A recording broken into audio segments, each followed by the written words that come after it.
கிறிஸ்துவுக்குள் பிரியமானவர்களே, ஆண்டவராகிய இயேசு கிறிஸ்துவின் இனிய நாமத்தினால் அன்பின் வாழ்த்துக்கள். இன்றும் உங்களோடு கூட யாத்திராகமும் 9வது அதிகாரம் 20வது வசனத்தில் மறைவிடம் இயேசுவிடம் ஓடி வாருங்கள் என்கிற தலைப்பில் ஆண்டவருடைய வார்த்தையை பகிர்ந்து கொள்ள விரும்புகிறேன்.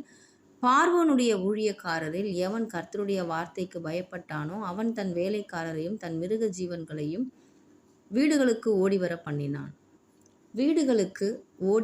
பண்ணினான். கல்மழைக்கு தப்பிக்க அவன் செய்ய வேண்டியதெல்லாம் வீட்டிற்குள் ஓடி வருவதுதான்.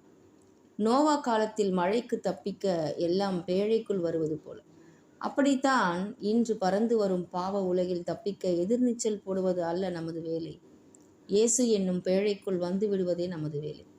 கல்மழையாய் பெய்யும் பாவ மழைக்கு தப்பிக்க ஒவ்வொரு கல்லையும் தடுப்பது போல ஒவ்வொரு பாவத்தையும் ஜெயிக்க பயிற்சி வகுப்புகள் நடத்துவது அல்ல நமது வேலை. பரமதேவனின் சிலுவை நிழலுக்குள் ஓடி வருவதே நமது வேலை.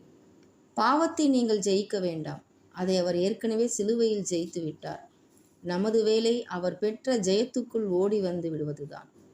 ஜெயிப்பது நமது வேலை அல்ல, பெற்ற ஜெயத்தை விசுவாசிப்பதே நமது வேலை. அப்படி என்றால் ஜெயம் கொள்ளுகிறவன் எவனோ என்று இருக்கிறதே, உங்கள் விசுவாசம் தானே ஜெயமே. சண்டையிடாதிருங்கள் பாவத்தோடு, இயேசுவுக்குள் ஓடி வந்து விடுங்கள். பாவம் உங்களை விட்டு ஓடி போய்விடும். ஓடி வந்து ஒளிந்த புறஜாதியும் காப்பாற்றப்பட்டான், வெளியே நின்ற இஸ்ரவேலனும் தண்டிக்கப்பட்டான். கிறிஸ்துவுக்குள் வந்த பாவியும் ஆசீர்வதிக்கப்பட்டான், சுய பக்தியில் நின்ற யூதனும் தண்டிக்கப்பட்டான். அந்த வீடு கர்த்தராகிய இயேசு கிறிஸ்துவே. கர்த்தர் தாமே இந்த சத்திய வசனத்தை ஆசீர்வதிப்பாராக. ஆமென்.